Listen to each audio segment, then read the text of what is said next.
How to make header freeze in Wix Studio.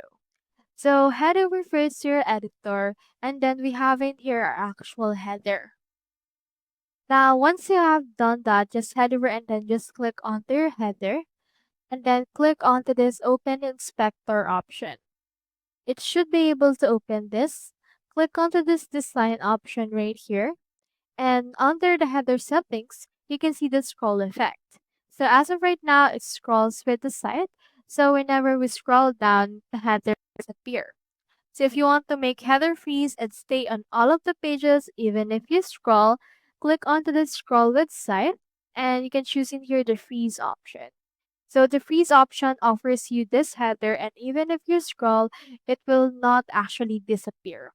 So we have in here this freeze. Make sure that the overlap is not as well into this particular case. So that's how you make header freeze in Wix Studio. Hope we helped.